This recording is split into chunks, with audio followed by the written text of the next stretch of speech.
ನಮ್ಮ ಹಳ್ಳಿ ಕಡೆ ಒಂದು ಮಾತಿದೆ, ಕೂತುಂಡ್ರೆ ಯಾವ ರೋಗನೂ ಬರಲ್ಲ ಅಂತ.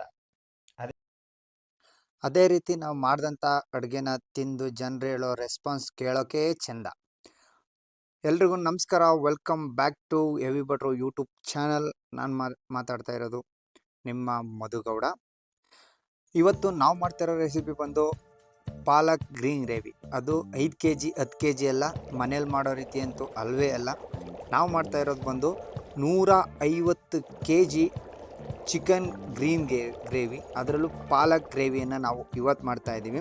ಇದನ್ನು ಮಾಡ್ತಾ ಇರೋದು ಬಂದು ಇದು ಕನ್ನರೆ ಸಾಲಿಗ್ರಾಮದಲ್ಲಿ ನಾವು ಈ ಒಂದು ಐಟಮನ್ನು ಮಾಡ್ತಾ ಇರೋದು.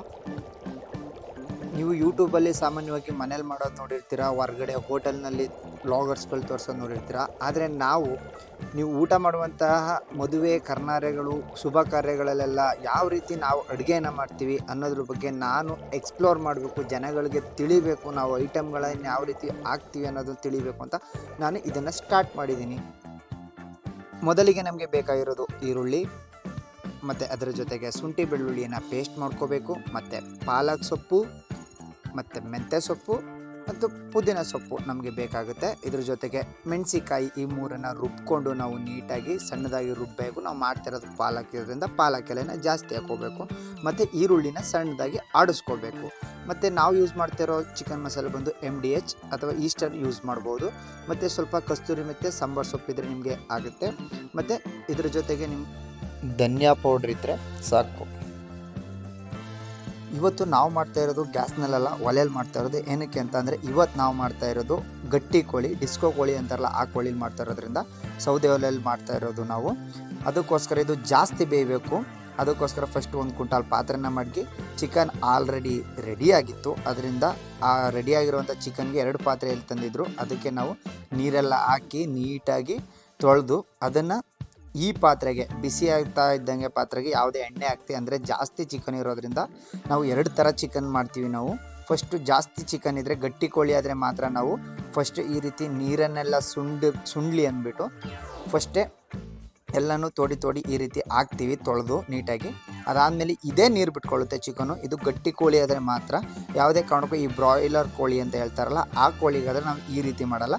ಮಸಾಲೆ ಎಲ್ಲ ಮೊದಲು ಹಾಕಿ ಅದಾದಮೇಲೆ ನಾವು ಚಿಕನನ್ನು ಮಾಡ್ತೀವಿ. ಅದನ್ನು ನಾನು ನೆಕ್ಸ್ಟು ತೋರಿಸ್ತೀನಿ, ನಾವು ಯಾವ ರೀತಿ ಚಿಕನ್ ಹಾಕ್ಕೊಂಡು ಮಾಡ್ತೀವಿ ಅಂತ ನೆಕ್ಸ್ಟ್ ವೀಡಿಯೋದಲ್ಲಿ ಮತ್ತೊಂದು ಮಾಡ್ತೀನಿ. ಇದು ನಮಗೆ ಗಟ್ಟಿ ಕೋಳಿ, ಡಿಸ್ಕೋ ಕೋಳಿ ಅಂತಲ್ಲ, ಆ ರೀತಿ ನೀವು ಅರಿಶಿನ ಪುಡಿ ಹಾಕಿ ಈ ರೀತಿ ಫುಲ್ ಮಿಕ್ಸ್ ಮಾಡಬೇಕು. ಈಗ ಎಲ್ಲನೂ ಮಿಕ್ಸ್ ಮಾಡಿ ಉಪ್ಪು ಹಾಕಬೇಕು. ನೀಟಾಗಿ ಉಪ್ಪು ಹಾಕ್ಬಿಟ್ಟು ಬಿಟ್ಟರೆ ಕಂಪ್ಲೀಟಾಗಿ ಇದನ್ನು ನಾವು ಮುಚ್ಚಿಬಿಟ್ರೆ ಮುಗೀತು.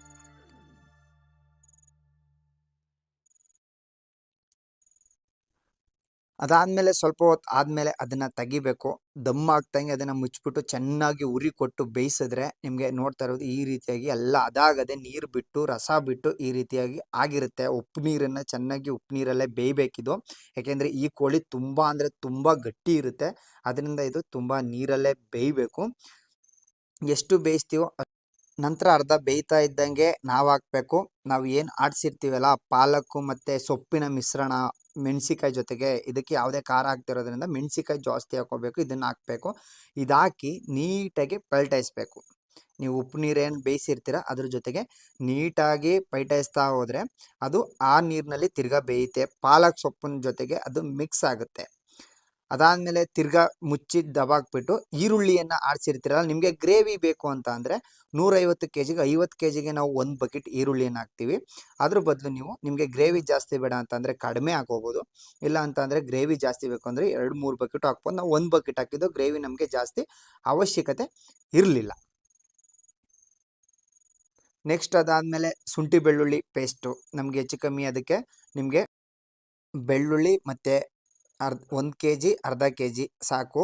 ನಾವು ಶುಂಠಿಯನ್ನು ಹಾಕ್ಕೊಂಡು ಮತ್ತೆ ಇದನ್ನೆಲ್ಲ ಒಂದೇ ಸರಿ ಹಾಕಿ ನೀಟಾಗಿ ಮಿಕ್ಸ್ ಮಾಡಬೇಕು. ಸ್ವಲ್ಪ ಬೇಯಬೇಕು. ಆಲ್ರೆಡಿ ನಾವು ಮಸಾಲೆ ಹಾಕಬೇಕು ಅಂದರೆ ಮುಕ್ಕಾಲು ಭಾಗ ಇದು ಬೆಂದಿರಬೇಕು. ನೀಟಾಗಿ ಇದನ್ನು ನೀಟಾಗಿ ಪಲ್ಟಾಯಿಸ್ಬೇಕು. ನಾವು ಅದನ್ನು ತಿರ್ಗಾ ಒಂದು 10 ನಿಮಿಷ ಬೇಯಕ್ಕೆ ಬಿಡಬೇಕು. ಅದನ್ನು ತುಂಬ ಚೆನ್ನಾಗಿ ಉರಿ ಕೊಡಬೇಕು. ಇದಕ್ಕೆ ನಾವು ಮಾಡೋದನ್ನು ನಾನು ನಿಮಗೆ ತೋರಿಸ್ತಾ ಇದ್ದೀನಿ, ಲೈವಲ್ಲಿ ಹಿಂಗೆ ತೋರಿಸ್ತಾ ಇದ್ದೀನಿ. ನಾವು ಯಾವ ರೀತಿ ಮಾಡ್ತೀವಿ ಅನ್ನೋದು.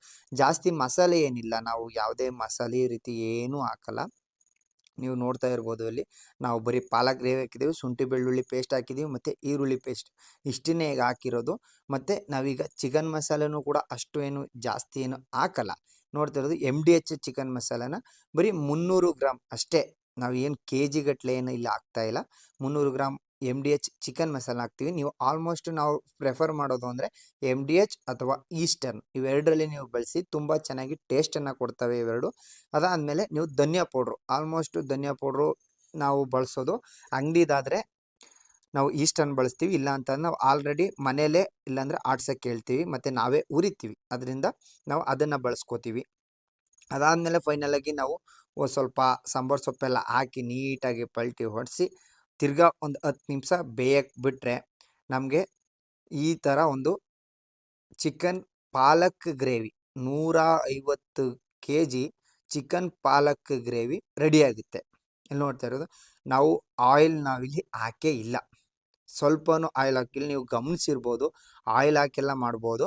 ಆಯಿಲ್ ಹಾಕಿ ಮಾಡೋದು ಯಾವುದು ಅಂದರೆ ನಾವು ಬ್ರಾಯ್ಲರ್ ಕೋಳಿ ಅಂತ ಬರುತ್ತಲ್ಲ ಆ ಒಂದು ಕೋಳಿನ ನಾವು ಮಾಡ್ತೀವಿ. ಇದು ಸಾಲಿಗ್ರಾಮದಲ್ಲಿ ನಾವು ಈ ಒಂದು ಐಟಮನ್ನು ಮಾಡಿದ್ದು. ಕೊನೆಯಲ್ಲಿ ಬಂದು ಸ್ವಲ್ಪ ಕಾಯಿ, ಎಷ್ಟು ಅಂದರೆ ನೀವೊಂದು 2 ರಿಂದ 3 ಕಾಯಿ ಆಗೋಷ್ಟು ಆ ಕಾಯಿ ಆದರೆ ಸಾಕು. ಚಿಕನ್ ಗ್ರೇವಿಗೆ ಜಾಸ್ತಿ ಕಾಯನ್ನು ಯಾವತ್ತೂ ಹಾಕಬೇಡಿ. ನೀವು ಮನೇಲೇ ಮಾಡಿದ್ರು ಅಷ್ಟೇ, ಎಲ್ಲೇ ಮಾಡಿದ್ರೂ ಕೂಡ ಎಷ್ಟೇ ಕೆ ಜಿ ಮಾಡಿ, ನೀವು 1 kg ಮಾಡಿ 2 kg ಮಾಡಿ, ಕಾಯನ್ನಂತೂ ಯಾವತ್ತೂ ಜಾಸ್ತಿ ಹಾಕೋಕ್ಕೆ ಹೋಗಬೇಡಿ. ಇಷ್ಟು ಹೇಳ್ತಾ ಇವತ್ತಿನ ವಿಡಿಯೋ ಮುಗೀತು. ನೆಕ್ಸ್ಟ್ ವಿಡಿಯೋಗೋಸ್ಕರ ನಮ್ಮ ಚಾನಲ್ನ ಸಬ್ಸ್ಕ್ರೈಬ್ ಮಾಡ್ಕೊಳ್ಳಿ ಮತ್ತು ಪಕ್ಕದಲ್ಲಿರೋ ಬೆಲ್ ಐಕನ್ನ ಸೆಲೆಕ್ಟ್ ಮಾಡಿ.